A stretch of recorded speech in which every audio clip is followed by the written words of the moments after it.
नमस्ते। मैं प्रतिभा सेठी, आपकी tarot card reader astro point से। आज हम बात करेंगे कोरोना की थर्ड वेव के बारे में। जैसे सुमित जी ने अपनी लास्ट वीडियो में बताया था कि अगस्त स्टार्टिंग में इसकी थर्ड वेव की स्टार्टिंग हो जाएगी, जो कि न्यूज में भी आना शुरू हो गया। अब हम बताएंगे कि कोरोना का आगे इस मंथ में क्या इम्पैक्ट पड़ेगा। आइए सुमित जी बताइए। नमस्कार दोस्तों, जय माता दी। मैं सुमित सेठी पश्चिम से आपका एस्ट्रोलॉजर फ्रेंड। दोस्तों इससे पहले मेरी रिक्वेस्ट है, हमारा चैनल लाइक कीजिए, सब्सक्राइब कीजिए, हमारी वीडियो शेयर कीजिए, ईयरली रिपोर्ट के लिए कांटेक्ट कीजिए, पर्सनल वीडियो के लिए कांटेक्ट कीजिए, पर्सनल रीडिंग के लिए कांटेक्ट कीजिए। नंबर आपकी स्क्रीन पर है। चलिए स्टार्ट करते हैं कोरोना को लेकर। दोस्तों आज बड़ा इंपॉर्टेंट टॉपिक लिया मैंने। ये लोग जानना चाह रहे थे कि कोविड जो है अगस्त में कैसा बिहेव करेगा। देखिए, corona third wave and August, ये मैं स्पेशली इंडिया की बात करूंगा। तो दोस्तों 2 महीने के आसपास पहले मैंने एक वीडियो डाली थी, उसका लिंक मैंने डाल दिया आपके उसमें, आप जरा चेक करना उसको, डिस्क्रिप्शन में लिंक डाल दिया मैंने उसका। उसमें एक बात बताई थी दोस्तों कि 16 जुलाई के बाद से थोड़े से केसेस बढ़ना शुरू होंगे, कोरोना का इम्पैक्ट आना नजर आना शुरू हो जाएगा। और इंसिडेंटली दोस्तों वही चीज़ हमें देखा 17, 18, 19 के आसपास आते आते कि ये थोड़ी सी ऊपर जाना शुरू हो गई। हालांकि अभी सदर्न स्टेट्स या नॉर्थ ईस्टर्न स्टेट में ज़्यादा है ये, बट केसेस थोड़े से ऊपर जाना शुरू हो गए। केरला में तो दोस्तों कल 23,000 केस आए थे और ओवरऑल भी कल केसेस थे 42,000 के आसपास। तो थोड़ा सा इसका जो इंटेंसिटी है कोरोना की थोड़ी सी वापस आना शुरू हो गई। तो इसका डिटेल क्या रहने वाला अगस्त के अंदर दोस्तों, इसके बारे में बात करूँ। एक पहले आपको बात बता दूं दोस्तों, 2 रिपोर्ट्स आई है कोरोना को लेकर एक्सपर्ट्स की। एक रिपोर्ट तो दोस्तों बोलती है कि 4 जुलाई से जो है थर्ड वेव की स्टार्टिंग हो चुकी है। और एक जो लेटेस्ट जो रिपोर्ट आई है, जो कि मेरी रीडिंग के साथ चलती है, मेरे स्टेटस के साथ चलती है, जो मैंने हर बार लिखा है, वीडियो बनाई है, कि अगस्त सेकेंड वीक के आसपास इसकी जो एक इंटेंसिटी है कोरोना की स्टार्ट हो जाएगी थर्ड वेव की, और अक्टूबर के आसपास आते आते पीक कर जाएगी। एग्जैक्टली यही चीज़ मैंने अपनी लास्ट वीडियो में कही थी, कोविड में बनाई थी मैंने थर्ड वेव के ऊपर, आप देखिएगा। लेकिन इसका अगस्त में क्या इम्पैक्ट रहेगा दोस्तों, मैं इसके बारे में आपसे इस वीडियो में बात करूंगा। चलिए पहले आप बताइए प्लैनेट्स के लिए कौन से प्लैनेट्स कहाँ पे है। ये अच्छा क्वेश्चन पूछा आपने दोस्तों, इंपॉर्टेंट बात है ये। देखिए आज है दोस्तों 4 अगस्त 2021, बुधवार का दिन है। और आज की जो प्लैनेट्स की स्थिति है पहले उसके बारे में हम डिस्कस करके चलते हैं। और दोस्तों हर बार का चार्ट जो मैंने बनाया है इंडिया का चार्ट लिया है। इंडिया का जो चार्ट है वो भी टॉरस लगन का ही है, तो हमें समझने में आसानी हो जाएगी। देखिए फर्स्ट हाउस में इंडिया के राहु चल रहा है वृषभ में, जेमिनी खाली, कर्क यानी कि कैंसर में सूर्य भी है, बुध भी है। दोस्तों ये बिजनेस के लिए अच्छा समझाया था मैंने आपको कि अगस्त में क्या क्या चेंजेस किसके लिए राशि के लिए अच्छा बताया था मैंने, वो देखिएगा। सूर्य बुध कर्क के अंदर है, सिंह राशि के अंदर मंगल और शुक्र यानी कि मार्स और वीनस, कन्या खाली, लिब्रा खाली यानी कि तुला खाली, वृश्चिक यानी कि स्कॉर्पियो में केतु, सैजिटेरियस खाली, कैप्रिकॉर्न में शनि। आज भी अगर दोस्तों आप देखेंगे रेट्रोग्रेशन में ही है कैप्रिकॉर्न अपने साइन के अंदर। कुंभ यानी क्वेरियस में गुरु आज भी रेट्रोग्रेड है। मीन और मेष दोनों खाली है। तो ये कुल मिला के आज का ट्रांजिट है। और इस महीने जो चेंजेस आएंगे दोस्तों मैं मेंशन करके एक्सप्लेन करूंगा मैं आपको। जी चलिए अब हम बात करते हैं प्लैनेट्स को लेकर जो अगस्त में ट्रांजिट्स हो रहे हैं। 9 अगस्त आपने लिखा हुआ है मरकरी इन लियो। तो दोस्तों ये बुध जो होगा वो सिंह राशि में आ जाएगा। मैं आपको समझाता हूँ उसका मतलब करो। आज हम सिर्फ स्पेसिफिकली कोरोना पे ही बात करेंगे, इसका किस राशि में क्या असर पड़ेगा बिजनेस, उस पर बात नहीं करने वाला, सिर्फ और सिर्फ कोरोना पे। दोस्तों देखिए 9 अगस्त को मैंने लिखा है कि मरकरी इन लियो यानी कि बुध जो होगा वो लियो यानी कि सिंह राशि में आ जाएगा। पहले दोस्तों मैं समझाता हूँ, लियो राशि जो इंडिया के चार्ट में है वो बनती है 4th हाउस के अंदर। और हर बार दोस्तों मैंने आपको बताया कि जो चौथा हाउस जो होता है, जो 4th हाउस होता है, वो उस कंट्री का जनता का हाउस होता है, यानी कि आपका और मेरा, पब्लिक का, जनरल पब्लिक का। यहाँ मैंने मेंशन कर रखा है कि जनता का हाउस है ये, जनता का। बुध जो कि इंडिया के चार्ट में दोस्तों देखिए, अगर आप यहाँ देखेंगे, बुध जो है 5th हाउस का लॉर्ड है, यानी कि 4th से 2nd, जनता की वेल्थ का, जनता की सेविंग्स का लॉर्ड। तो जनता की वेल्थ का लॉर्ड आप नोटिस करेंगे, मैं आपको एक्सप्लेन करूँ थोड़ा सा टेक्निकली, आपको समझने में आसानी होगी दोस्तों, कि जनता की वेल्थ का लॉर्ड बुध अपने से 12th हाउस में आ जाएगा, यानी कि 4th हाउस में आके अपने से 12th हाउस में आएगा। और जब भी कोई प्लैनेट अपने हाउस से 12th हाउस में आता है दोस्तों, तो एक्सपेंसेस बढ़ते हैं, नेगेटिविटी बढ़ती है। और क्योंकि यहाँ पे वेल्थ को डिनोट करके चल रहा है दोस्तों, तो यहाँ पे 12th हाउस में आने से जनता की वेल्थ पर डेंट पड़ेगा। और डेंट पड़ने की वजह से उनकी वेल्थ या सेविंग्स कम होंगी। और 12th हाउस में आना हमेशा नेगेटिव खर्चों को बढ़ा के चलता है। तो यहाँ से हम कह सकते हैं दोस्तों कि जैसे जनता की वेल्थ यहाँ पर 12th हाउस में आएगी, यानी कि 9 अगस्त को मरकरी लियो के अंदर आएगा, खर्चे लोगों के बढ़ना शुरू हो जाएंगे। तो कह सकते हैं कि 9 अगस्त आते आते चीज़ें थोड़ी सी बिगड़ना शुरू हो सकती हैं, नजर आना शुरू हो सकती हैं, हेल्थ केयर पे थोड़ा सा इम्पैक्ट पड़ना शुरू हो सकता है। तो थर्ड वेव की शुरुआत 9 से 10 अगस्त के आसपास यहाँ से हमें नजर आनी शुरू हो जाएगी। बहुत ब्रॉडर वे में नहीं आएगी, लेकिन शुरुआत हमें सिग्निफिकेंट मिल जाएगी। और दोस्तों दूसरी बात, मरकरी जो होता है वो नॉर्थ को डिनोट करता है, दिल्ली को, जहाँ पे मैं रहता हूँ, दिल्ली, चंडीगढ़, पंजाब, हिमाचल, उत्तर प्रदेश, तो हो सकता है नॉर्थ का जो स्टेट्स है, दिल्ली अभी 50, 55, 60 केसेस के आसपास है, यूपी भी आज 100 से कम चल रहा है, बाकी जितने नॉर्दर्न स्टेट्स है, पंजाब, चंडीगढ़, वो अभी करीब करीब 100 से नीचे चल रहे हैं। तो मे भी यहाँ से उनके थोड़े से नंबर बढ़ना शुरू हो जाए। और हालांकि अभी एक जो रिपोर्ट आई दोस्तों कि जितने नॉर्दर्न स्टेट्स है, हिमाचल हो, दिल्ली हो या पंजाब जैसे, वहाँ पे आर वैल्यू जो है, रिप्रोडक्टिव वैल्यू जो है, वो 1 के आसपास है, 1 से ऊपर आ चुकी है। तो इन्फेक्शन जो रेट है यहाँ से बढ़ सकता है नॉर्दर्न स्टेट्स के लिए, बिकॉज मर्क्यूरी का जो यहाँ पे चेंज होगा थोड़ा सा नेगेटिव चेंज होगा। तो प्रतिवादी नो को जो चेंज आने वाला है यहाँ पे इम्पैक्ट डालेगा। नॉर्दर्न स्टेट्स में कौन कौन से आती है? दिल्ली भी हो गया हमारा, चंडीगढ़ हो गया, पंजाब हो गया, हिमाचल हो गया, सब उत्तराखंड हो गया, ये नॉर्दर्न स्टेट्स हैं सारी। चलिए, अब आपने लिखा हुआ 11 अगस्त वीनस इन वर्गो डेबिटेटेड। देखिए 11 अगस्त को ये इंपॉर्टेंट चेंज होता है दोस्तों।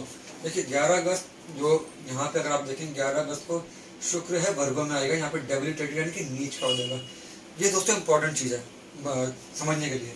देखिए वीनस जो है यहाँ पे वो इंडिया का चार्ट बोलते हैं, इंडिया का असेंडेंट है, फर्स्ट हाउस का लॉर्ड इंडिया में। और दोस्तों जब भी असेंडेंट, चाहे वो नेशन का हो चाहे इंडिविजुअल का, आपका हो या मेरा, यानी कि फर्स्ट हाउस का लॉर्ड जब भी नीच का होगा, तो अगर इंडिविजुअल का है तो हेल्थ में इश्यूज आते ही आते हैं, पक्का आते हैं हेल्थ में इश्यूज, हेल्थ पे खर्चे बढ़ते ही हैं, कुछ ना कुछ नुकसान होता ही है। लेकिन यहाँ पे हम नेशन की बात करेंगे तो नेशन का असेंडेंट जब भी नीच का हो जाएगा तो नेशन के जो लोग हैं, यानी कि आप, मैं, जनता, ओवरऑल जितने भी चीज़ें वो थोड़ी सी बिगड़ती हैं, वहाँ पे नेगेटिविटी बढ़ती है। अब क्योंकि शुक्र यहाँ पे देखिए आप वर्गों में आएगा, यानी कि यहाँ पे 5th हाउस के अंदर शुक्र आएगा जब, और 5th हाउस के अंदर शुक्र आने से नेगेटिविटी बढ़ेगी दोस्तों। और सबसे बड़ी बात है यहाँ पे राहु जो कि इंडिया के फर्स्ट हाउस में आज की डेट में भी, जिसको हम लोग वायरस कहते हैं, मैंने आपको सब समझाया था, राहु वायरस होता है, शनि डिजीज होता है, जब दोनों कंबाइन करते हैं तो चीज़ें खराब होती है। मैं समझाता हूँ भी आपको। देखिए यहाँ से शुक्र जबकि नीच होगा वैसे भी नेगेटिव हो जाएगा, और साथ में राहु का इम्पैक्ट आने से जो वायरस का जो इम्पैक्ट है, वायरस की जो इंटेंसिटी है वो पब्लिक के अंदर घुसेगी, दोनों कंबाइन करेंगे तो वायरस स्प्रेड होना शुरू हो जाएगा यहाँ से।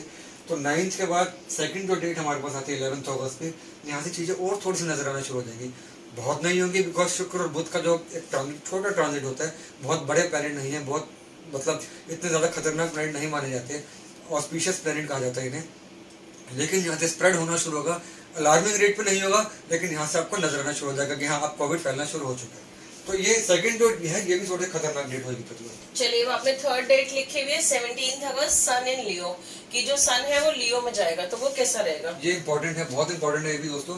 देखिए मैंने बताया कि सूर्य जो यहाँ पे लियो में जब आएगा, लियो सूर्य की अपनी राशि यानी कि सिंह राशि, और सूर्य भी देखिए अगर आप कर्क के अंदर चल रहे हैं, मैं आपको उसके बारे में एक्सप्लेन करूँ। पहले मैंने अपनी पिछली वीडियो में जब बताया था, जब हमने सूर्य के बारे में बात की थी कि सूर्य जब कर्क राशि में आएगा 16 जुलाई को तो चीज़ें थोड़ी सी खराब होना शुरू होगी। वो हम लोगों ने देखा केरला में हुआ, नॉर्थ स्टेट में हुआ। दोस्तों मैंने क्यों कहा था आपको, बिकॉज जनता का लॉर्ड अपने से 12th हाउस में है, वही बात जनता के लिए नेगेटिविटी हुई। और सूर्य को यहाँ से देखेंगे शनि का डायरेक्ट एक्सपेक्ट है, जैसे शनि डिजीज ने सूर्य को देखा, एंटीबॉडीज कम हुई, हेल्थ केयर पे इम्पैक्ट पड़ना शुरू हुआ। ये कोई दोस्तों कोई साधारण शनि नहीं है, ये कोई नॉर्मल शनि नहीं है दोस्तों, ये शनि रेट्रोग्रेड है, बहुत खतरनाक शनि। और इस शनि के अंदर देखिए 1 2 3 4 5 6 7 8 9 राहु का भी डायरेक्ट एक्सपेक्ट है। ये शनि अपने अंदर ना सिर्फ बीमारी लेके चल रहा है, अपने साथ वायरस की भी इंटेंसिटी लेके चल रहा है, और रेट्रोग्रेड भी चीजों को स्लो करके चलेगा। ये शनि देखिए सूर्य को देख रहा था, और इस शनि सूर्य के कॉम्बिनेशन की वजह से केरला हुआ या बाकी जगह हो स्टेट्स में थोड़ा सा रेट ऊपर जाना शुरू हुआ, आर वैल्यू हमारी बढ़ना शुरू हुई इस कॉम्बिनेशन की वजह से, जो कि 16 जुलाई तक है। और दोस्तों अभी तो ये 17 अगस्त तक ये कॉम्बिनेशन रहने वाला है, आज सिर्फ 4 तारीख, अभी 13 दिन और हैं इस कॉम्बिनेशन के लिए। तो इन 4 दिनों में ये दोनों भी अगर मैं फैक्टर कर लूँ 9th और 11th का भी, तो चीज़ें थोड़ी सी बिगड़ना शुरू होंगी। तो 17 अगस्त तक का जो टाइम है दोस्तों बड़ा इंपॉर्टेंट टाइम है। इस वक्त हम लोगों ने प्रोटोकॉल फॉलो नहीं किया तो चीज़ें खराब होंगी, डेफिनेटली होंगी दोस्तों। प्रोटोकॉल्स तो वही फॉलो करने हैं, sanitising, masking and social distance. इस बीच हमारी राखी भी आ जाएगी, तो राखी पे भी सबने प्रोटोकॉल्स फॉलो करके चलने हैं। वैसे मैं जैसे बताया कि अगस्त का महीना बहुत एक फेस्टिवल सीजन हो जाएगा, फेस्टिवल वाला मंथ है। इसमें रक्षाबंधन भी है, इसमें 15 अगस्त की भी छुट्टी भी है, लोग घूमने जाते हैं, रक्षाबंधन में जाएंगे, जन्माष्टमी है, और ये चेंजेस हैं दोस्तों। दिक्कत बहुत बढ़ सकती है इसमें, आप तो ध्यान रख के चलो। लोगों से रिक्वेस्ट है कम से कम अपने घर से निकलिए, जितना जरूरी है वही निकलिए। लेकिन हमारी जनता को तो चैन ही नहीं हो, तो घूमने के बहुत बिजी हो चुकी है। हम सब भी, आप भी, सबने लापरवाही दोस्तों कर ही लिए। और कहीं ना कहीं दोस्तों ओणम भी है इस महीने केरला के अंदर, तो वो भी एक स्टेट बड़ा फेस्टिवल है, तो चीजें थोड़ी सी बिगड़ सकती है। मार्केट्स भी फिर से क्राउडेड होना शुरू हो गई दोस्तों। हाँ 17 अगस्त के जैसे मैंने बताया कि सूर्य का यहाँ पे चेंज हो जाएगा, तो 12 जनता का लॉर्ड 12 से अपने ही हाउस में आ जाएगा, तो यहाँ से चीजें थोड़ी संभल सकती हैं दोस्तों। ये एक अच्छा संकेत है कि अगर हमने चीजों को संभाल लिया तो चीजें संभल जाएंगी। लेकिन दोस्तों एक चीज नोटिस करने वाली है कि शनि का एस्पेक्ट अभी भी कर्क राशि में, और राहु का 5th 1 2 3 4 5 राहु का 5th हाउस है। तो जो सूर्य जो दोस्तों यहाँ पे होगा, जनता वाला जो हाउस है, जनता का जो लॉर्ड है, वो कहीं ना कहीं राहु और शनि के एस्पेक्ट में सैंडविच होगा। दोनों तरफ हम इसे कहते हैं कि दोनों तरफ जब नेगेटिव दृष्टि आती है तो हम लोग कहते हैं पाप का त्रियोग, यानी कि दोनों तरफ पाप ग्रह जब होंगे तो बीच का जो हाउस होगा उसमें नेगेटिविटी आती ही आती है। तो कहीं ना कहीं यहाँ भी कोई बहुत फर्क पड़ता हुआ नजर नहीं आ रहा। चीज़ें यहाँ से भी थोड़ा सा और ज़्यादा आगे बढ़ना शुरू हो जाएंगी, नेगेटिविटी आएगी दोस्तों। तो कुल मिला के ये जो कॉम्बिनेशन है दोस्तों, ये कहीं ना कहीं दिक्कत क्रिएट करेंगे। और अगस्त का महीना दोस्तों, मैंने आपको हमेशा अपने हर आर्टिकल में लिखा है, हर अपनी वीडियो में कहा, अगस्त की 2nd या 3rd वीक आते आते हमें कोविड नजर आना शुरू हो जाएगा, जिसकी की शुरुआत 16-17 जुलाई से हो चुकी है। जो अब तक सदर्न में है या नॉर्थ ईस्टर्न स्टेट में अभी तक रुका हुआ है, वो अब स्प्रेड होना शुरू होगा। चलिए, अब आपने लिखा हुआ है इंडिया दशा इन अगस्त, मून मरकरी। ये इंपॉर्टेंट है। देखिए, अब मैं अगर ये तो थी ट्रांजिट्स के बारे में, अगर मैं सिर्फ हिंदुस्तान की दशा के बारे में बात करूं दोस्तों, हिंदुस्तान की दशा चल रही है मून मरकरी।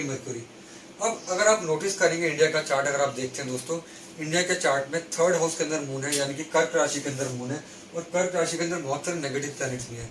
तो इंडिया के लिए मून की दशा तो वैसे भी नेगेटिव दशा होनी ही थी, और मून तो वैसे भी जनता को ही डिनोट करता है, और काफी टाइम से मून की दशा चलने से नेगेटिविटी हुई। मरकरी का दोस्तों मैंने आपको बताया कि यहाँ पे आ जाएगा, और मरकरी राहु के साथ आने से तो दशा भी अगर हम लोग इंडिया की देखें, ये पूरे अगस्त चलने वाली दशा है, मून मरकरी, तो दशा भी कहीं पर भी कोई पॉजिटिविटी ज़्यादा देती नजर नहीं आ रही। तो अगस्त, मिड अगस्त 3rd वीक आते आते ये दशा भी अपना रंग दिखाएगी, ये ट्रांजिट्स अपना रंग दिखाएंगे, और हम लोगों ने अगर संभाला, अपने आप को नहीं संभाला, हमने लापरवाही करी, तो दोस्तों फिर चीज़ें खराब होंगी, डेफिनेटली खराब होंगी। हाँ, इतना मैं हमेशा बता दूं, जैसे मैंने पहले हमेशा बताया कि 3rd वेव जो होने वाली है दोस्तों, पहले से कम घातक होगी, काफ़ी ज़्यादा पहले से ज़्यादा घातक होगी, 2nd से कम घातक होगी। तो इसके जो नुकसान होंगे 1st से ज़्यादा, 2nd से कम, बट नुकसान तो नुकसान है दोस्तों। अब आप पूछेंगे इसमें रिस्ट्रिक्शन आएंगे या नहीं आएंगे, बिजनेस पे क्या असर पड़ेगा दोस्तों। ये जब प्लैनेट कंबाइन करते हैं और रिस्ट्रिक्शन आती हैं, थोड़ा सा काम पे फर्क पड़ेगा, बिजनेस पे फर्क पड़ेगा। और मैं लास्ट में दोस्तों आपको बताऊंगा इसकी, मेरे हिसाब से, मेरी रीडिंग के हिसाब से इसकी पीक कब तक आ जाएगी या दिवाली हमारी कैसे जाने वाली, वो मैं एक्सप्लेन करता हूँ। पहले हम ये वाली इसको खत्म करें अपनी चीजों को। अब आपने लिखा है नवमांश, मून इज विद केतु दशा लॉर्ड। अब देखिए दोस्तों, ये अगर हम बात करें, ये तो था इंडिया के नेटल चार्ट में दशा चल रही है। अगर हम जैसे बात करें मून जिसकी दशा चल रही है दोस्तों, वो इंडिया के नवमांश चार्ट के अंदर केतु के साथ है, जो कि दशा का लॉर्ड है मून। और मून केतु के साथ तो वैसे भी चंद्र ग्रहण बना के चलता है, सूर्य केतु के साथ होगा, राहु के साथ होगा तो सूर्य ग्रहण, चंद्रमा केतु राहु के साथ होगा तो चंद्र ग्रहण। दशा का लॉर्ड दशा ग्रहण के साथ चल रहा है, तो दोस्तों ये नेगेटिव न्यूज हो जाती है। और वैसे मून अपने नेटल चार्ट में बड़ा नेगेटिवली प्लेस्ड है इंडिया का। तो तभी हम लोगों ने देखा भी है कि जनता के जो है कुछ ना कुछ दिक्कत इंडिया के साथ हमेशा सिंस 1947 कुछ ना कुछ दिक्कत चलते चली जा रही है जनता के साथ। कभी किसी बात पर दिक्कत, कभी धर्म के नाम पे, कभी गरीबी के नाम पे, कुछ ना कुछ प्रॉब्लम चलती, कभी आतंकवाद के नाम पे। तो मून इंडिया के चार्ट में काफी ज्यादा वीक है, जो कि जनता को डिनोट करते हैं। अब तो मून की दशा भी चल रही है दोस्तों, शनि रेट्रोग्रेड है, जुपिटर रेट्रोग्रेड है, तो चीजें अभी यहाँ से समझ तो नजर नहीं आ रही। और इसके बाद अगर हम लोग देखें, वीनस जो है नेट उसमें नवमांश चार्ट के अंदर वो शनि के साथ है। इंडिया का फर्स्ट का लॉर्ड यहाँ से नीच का हो जाएगा, और शनि रेट्रोग्रेड है दोस्तों। तो नवमांश के अंदर भी वीनस नेगेटिव है, मून भी नेगेटिव है, शनि भी नेगेटिव है, तो चीजें फिर संभलती नजर नहीं आती। तो प्रतिभा जी बस एक लास्ट पॉइंट हम कर लेते हैं यहाँ पे। चलिए, अब आपने लिखा हुआ शनि एस्पेक्ट सन पब्लिक लॉर्ड। अब शनि जो है दोस्तों नवमांश के अंदर, वो शनि और सूर्य के इम्पैक्ट में है। सूर्य जो है वो जनता को जो लॉर्ड जहाँ मैंने बताया, वो नवमांश के अंदर शनि के एस्पेक्ट में, शनि की दृष्टि के अंदर है। तो जनता के लिए भी दिक्कत, बीमारी, जनता और बीमारी का पार्टिसिपेशन। तो कुल मिलाकर दोस्तों ये अगस्त का महीना जो है, मैं शॉर्ट कह सकता हूँ, हमें कोविड नजर आना शुरू हो जाएगा। कल 42,000 केस थे, अब धीरे धीरे केसेस बढ़ेंगे। और सबसे बड़ी बात जो मैं हमेशा कह रहा हूँ दोस्तों, मैंने पहले ही कह दी थी कि जो पॉजिटिव केसेस हैं वो आज की डेट में रिकवरी से ज़्यादा है। रिकवरी अगर 36-37 हज़ार है, तो पॉजिटिव केस 40-41 हज़ार, 3 से 4 हज़ार का गैप, 2 से 3 हज़ार का गैप हमें नजर आना शुरू होगा, जो कि एक अच्छा साइन नहीं आने वाले टाइम के लिए। बस एक प्रतिभा जनरल बात बताऊँ जो लोग रिलेट कर सकें। देखिए दोस्तों, जैसे मैंने बताया कि शनि राहु जब भी कंबाइन करेंगे तो बीमारी लेके आते हैं। अब आपको थोड़ा मैं पीछे लेके चलता हूँ 2020 के अंदर। 2020 के अंदर 24 जनवरी 2020 को शनि यहाँ पे मूव हुआ था कैप्रिकॉन में। और अगर आप नोटिस करेंगे, तभी से लेके जनवरी 2020 के अंदर ही हमारा इंडिया के अंदर कोविड की पहली एंट्री जो थी, शायद जनवरी जब मार्च में पहला केस आया था, जब यहाँ पे शनि की मूवमेंट यहाँ पे हुई थी। और शनि यहाँ पे रहने वाले दोस्तों अप्रैल 2020 तक। तो अप्रैल 2020 तक जब तक शनि यहाँ पे है, जब तक राहु यहाँ पे है, इतने जल्दी छुटकारा मिलने वाला नहीं है। कोविड आएगा, कोविड जाएगा। बट अच्छी बात क्या दोस्तों, अब मैं आपको बताता कि सितंबर में क्या होने वाला है, कि अक्टूबर के अंदर पहले दोस्तों शनि भी डायरेक्ट हो जाएगा, राहु भी डायरेक्ट हो जाएगा, गुरु भी डायरेक्ट हो जाएगा और शनि भी डायरेक्ट हो जाएगा। तो यहाँ से कोविड का जो इम्पैक्ट है वो कम हो जाएगा। और 14 सितंबर को दोस्तों 14 सितंबर को ये जुपिटर मूव करते हैं, रेट्रोग्रेशन मोशन मूव करते हुए शनि के साथ आके नीचे हो जाएगा। तो यहाँ से चीज़ें थोड़ी सी और ज़्यादा खराब होगी। बट जैसे ही 20 अक्टूबर को जुपिटर भी डायरेक्ट हो जाएगा, शनि ऑलरेडी डायरेक्ट हो चुका होगा 11 अक्टूबर को, तो यहाँ से केसेस का पीक आ जाएगा और धीरे धीरे धीरे यहाँ से केसेस नीचे आने शुरू हो जाएंगे। तो अक्टूबर 3rd वीक के आसपास या 2nd वीक के आसपास केसेस नीचे आएंगे और दिवाली आते थे चीज़ें थोड़ी सी बेटर होना शुरू हो जाएंगी पहले के मुकाबले। बट दोस्तों वही बात है, अगस्त का महीना बहुत संभल के चलने वाला है। अगस्त का महीना डिसाइड कर देगा हमारा कोरोना आगे कैसे जाने वाला है। अगस्त की लापरवाही बहुत भारी पड़ने वाली है, अगस्त की समझदारी बहुत फायदा देके जाएगी। सितंबर में क्या होगा कोविड का, तब हम सितंबर में बात करेंगे। ये तो दोस्तों देखा जो करता। आपकी बातें सुन के तो सुमित जी डर लगना शुरू हो गया। नहीं, डर नहीं लगना, हमने अवेयर करके चलना है, अवेयर करना है। ये डर लोगों में डालना बहुत जरूरी है। जो लोग बड़े आराम से मार्केट घूम रहे हैं, बाहर घूमने जा रहे हैं, ये सबको सोच के चलना चाहिए हम कोविड खुद लेके आएंगे, हम कोविड को खुद इनवाइट कर रहे हैं। अगर थोड़े दिन हम कहीं नहीं जाएंगे, घर में बैठेंगे टिक के, तो इससे कोविड भी कंट्रोल हो जाएगा। और हम सब ने देखा सेकंड वेव में हमने किसी न किसी अपने को खोया ही है। अपने को बिल्कुल, अगर आप अपने आसपास में भी देखें, रिलेटिव में भी देखें कि सेकंड वेव कितनी बुरी गई थी। तो लोगों से रिक्वेस्ट है, प्लीज अपने घर पे बैठिए, जितना हो कम से कम निकलिए, सैनिटाइजिंग कीजिए, मास्किंग कीजिए, सोशल डिस्टेंस मेंटेन। जिंदगी रही तो फिर मिलते रहेंगे, अपने रिलेटिव से भी घूमते भी रहेंगे। तो जाने। अच्छा दोस्तों, बस एक बात छोटी सी ध्यान में आ रही है मुझे कि जिन लोगों की दशा अपनी कुंडली चेक कीजिए, जिनकी दशा राहु चंद्रमा की चल रही है, राहु की दशा चल रही है, शनि और राहु की दशा चल रही है। मीन्स अगर राहु की दशा या शनि की दशा आपकी चल रही है, और खासकर मून की दशा भी अगर आपकी चल रही है, तो दोस्तों वो लोग ज्यादा सावधानी बरतें, वो लोग तो लापरवाही ना ही करें। अगर वो वैक्सीनेटेड नहीं है, इवन कि अगर उनकी एक डोज भी नहीं हुई या दोनों डोजें भी नहीं हुई, तो आपको बहुत संभल के चलना है। बिकॉज राहु शनि या राहु मून जो कि लंग्स को डिनोट करता है, बहुत बुरे तरीके से इम्पैक्ट करके चलेगा। उस समय तो शनि वैसे भी रेट्रोग्रेड चल रहे हैं, तो राहु की दशा वाले प्लीज संभल के चले। जिनके 4th हाउस में राहु होगा, मान लीजिए यहाँ पे कुंडली में 4th हाउस में राहु है, शनि है या मून का कॉम्बिनेशन है। मून लंग्स को डिनोट करता है, 4th हाउस में लंग्स को डिनोट करता है, शनि बीमारी को लंबा करता है, राहु वायरस से इन्फेक्शन देके चलते हैं। या तो उनको वायरल फीवर होगा समय, या फिर कोविड जैसी कोई चीज उनको कहीं ना कहीं हिट करके चल सकती है। प्लीज सावधानी करें, राहु वाले तो खासकर सावधानी रखें। कोई रेमेडीज बताएंगे हम इस पर? सबसे बड़ी रेमेडी दोस्तों इसके अंदर एक ही, हमने राहु को काउंटर करना है तो शिव जी की जितनी पूजा की जाएगी, ओम नमः शिवाय का जाप किया जाएगा जितना ज्यादा, शिवलिंग की जितनी पूजा की जाएगी, जलाभिषेक किया जाएगा। और दोस्तों दूध का दान अगर आप मंडे को कर सके तो इससे अच्छा कुछ नहीं हो सकता। और शनिवार पे यानी कि सैटरडे के दिन शनिदेव की पूजा कीजिए, तेल का दान कीजिए, काले कपड़े का दान कीजिए, मतलब कुछ फ्राइड फूड का दान कीजिए, इससे बहुत फर्क पड़ेगा। बिल्कुल, डोनेशन से बहुत फर्क पड़ता है, पता नहीं कितनी नेगेटिविटीज हमारी ले जाती है। दान तो पर कुछ भी नहीं है दोस्तों। चलिए बाय फ्रेंड्स, आज के लिए इतना ही। Take care, have a good day. जय माता दोस्तों, अगली बार किसी और चीज पे बात करेंगे। आज कोविड था।